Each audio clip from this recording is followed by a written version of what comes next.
Saudara-saudari dan anak-anak yang terkasih dalam Kristus, dari Novisiat SVD Kuweruteng Manggarai Flores NTT, saya Pastor Fridi Jahadin SVD menyampaikan ucapan selamat jumpa lagi lewat siraman rohani. Hari ini Kamis 23 Juni 2022. Kita merayakan hari raya kelahiran Santo Yohanes Pembaptis. Injil hari ini diambil dari Lukas bab 1 ayat 57 sampai 66 dan ayat 80. Kita diingatkan bahwa apa yang sudah direncanakan Tuhan selalu terpenuhi. Marilah kita berdoa memohon penerangan Roh Kudus. Dalam nama Bapa dan Putra dan Roh Kudus, amin. Tuhan dan Allah kami, puji dan syukur kami haturkan kepadamu atas segala cinta dan kasih-Mu. Pada pesta kelahiran Yohanes Pembaptis kami mohon, sadarkanlah kami bahwa apa yang sudah Engkau rencanakan atas hidup kami selalu terjadi dalam hidup kami. Tuhan, semoga kami selalu pasrah kepada kehendak-Mu. Tuhan, utuslah Roh Kudus-Mu, terangilah pikiran dan hati kami, agar sabda-Mu yang akan kami dengar dapat kami pahami dengan baik, dan isi pesan-Mu dapat kami hayati dan amalkan dalam hidup harian kami. Doa ini kami sampaikan dengan perantaran Kristus Tuhan kami. Amin. Tuhan sertamu dan sertamu juga. Inilah Injil Yesus Kristus menurut Lukas. Dimuliakanlah Tuhan. Pada waktu itu genaplah bulannya bagi Elisabet untuk bersalin, dan ia melahirkan seorang anak laki-laki. Ketika para tetangga serta sanak saudaranya mendengar bahwa Tuhan telah menunjukkan rahmat-Nya yang begitu besar kepada Elisabet, bersukacitalah mereka bersama-sama dengan dia. Maka datanglah mereka pada hari yang ke-8 untuk menyunatkan anak itu. Dan mereka hendak menamai dia Zakaria menurut nama bapaknya. Tetapi Elisabet ibunya berkata, "Jangan, ia harus dinamai Yohanes." Kata mereka kepadanya, "Tidak ada di antara sanak saudaramu yang bernama demikian." Lalu mereka memberi isyarat kepada Zakaria untuk bertanya nama apa yang hendak ia berikan kepada anaknya itu. Zakaria meminta batu tulis, lalu menuliskan kata-kata ini, "Namanya adalah Yohanes." Dan mereka pun heran semuanya.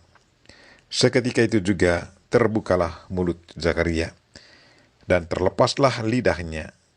Lalu ia berkata-kata dan memuji Allah.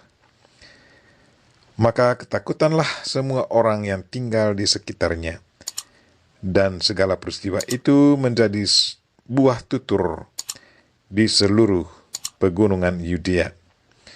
Semua yang mendengarnya merenungkannya dan berkata, "Menjadi apakah anak ini nanti? Sebab tangan Tuhan menyertai dia." Anak itu bertambah besar dan makin kuat rohnya. Ia kemudian tinggal di padang gurun sampai tiba harinya ia harus menampakkan diri kepada Israel. Demikianlah sabda Tuhan. Terpujilah Kristus. Saudara-saudari dan anak-anak yang terkasih dalam Kristus, tema renungan kita hari ini ialah rencana Tuhan selalu terpenuhi. Hari ini kita merayakan pesta kelahiran Yohanes Pembaptis. Kelahirannya sungguh di luar perhitungan manusia. Mereka yang menyaksikan kelahirannya pada bertanya, "Menjadi apakah anak ini nanti?" Pertanyaan ini sesungguhnya keluar dari keheranan mereka. Mengapa? Ada 3 alasan. Yang pertama, Yohanes lahir dari seorang ibu yang sudah lanjut usianya. Secara biologis, seorang wanita tua tidak mungkin bisa mengandung lagi. Zakaria sendiri sempat pertanyakan hal itu kepada malaikat, katanya, "Bagaimanakah aku tahu bahwa hal ini akan terjadi, sebab aku sudah tua dan istriku sudah lanjut umurnya. Zakaria tidak tahu bahwa Tuhan sesungguhnya sudah punya rencana atas Yohanes yang akan dilahirkan oleh Elisabet.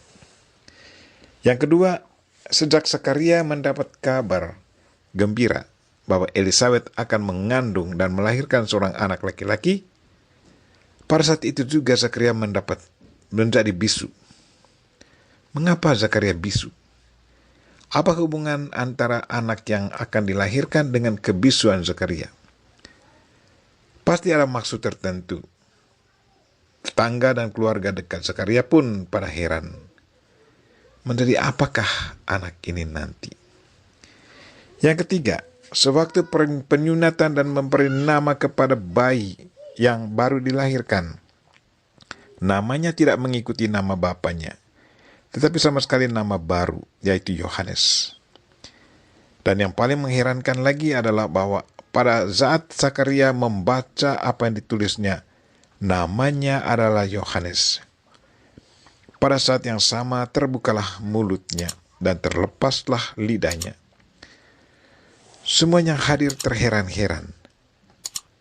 Mengapa diberi nama yang sama sekali lain dari nama bapaknya? Ada apa di balik nama itu? Keheranan mereka pun menjadi-jadi sewaktu mulut Zakaria terbuka dan lidahnya terlepas sewaktu ia membaca tulisan yang ditulisnya. Namanya adalah Yohanes. Mereka yang hadir pada bingung. Sebagai ekspresi kebingungan mereka berkata, menjadi apakah anak ini nanti? Saudara-saudari dan anak-anak yang terkasih dalam Kristus, pertanyaan menjadi apakah anak ini nanti terjawab dalam perjalanan waktu. Yohanes menjadi seorang nabi besar. Hal itu dikatakan oleh Yesus sendiri dalam Injil Matius bab 11 ayat 11.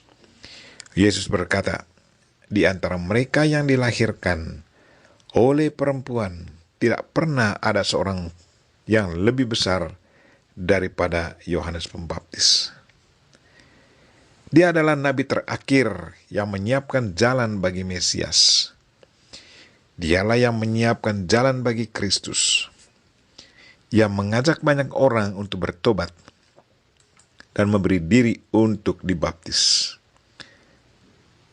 Walaupun Yohanes Pembaptis besar di hadapan Allah, tetapi ia selalu merendahkan dirinya. Ia memperkenalkan Yesus Kristus kepada muridnya dan dengan sopan dan tulus berkata, ia, Yesus Kristus, harus semakin besar, tetapi aku harus semakin kecil.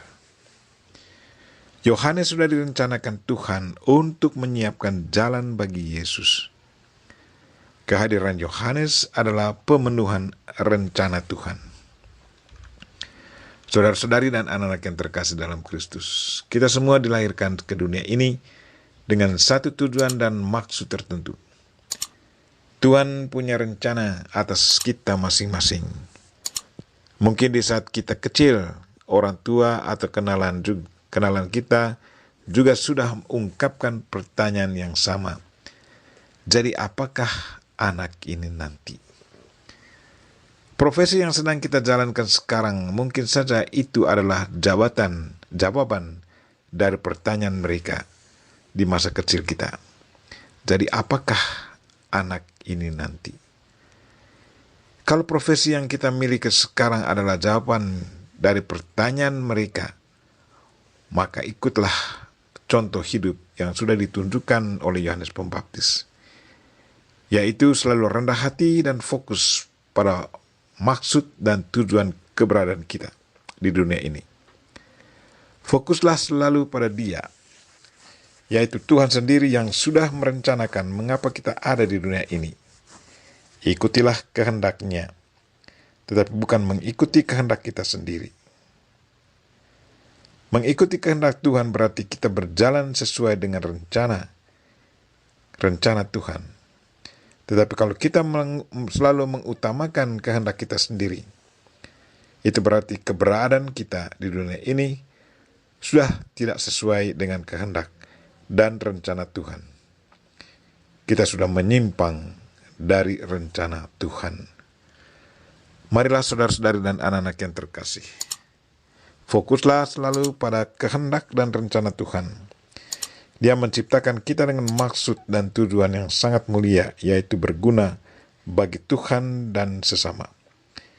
Kita berdoa semoga Tuhan selalu membuka mata hati kita dan menggerakkan telinga hati kita untuk mendengar suaranya dan mengikuti kehendaknya.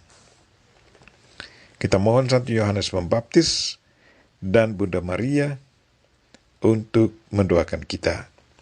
Amin. Marilah kita mohon berkat Tuhan.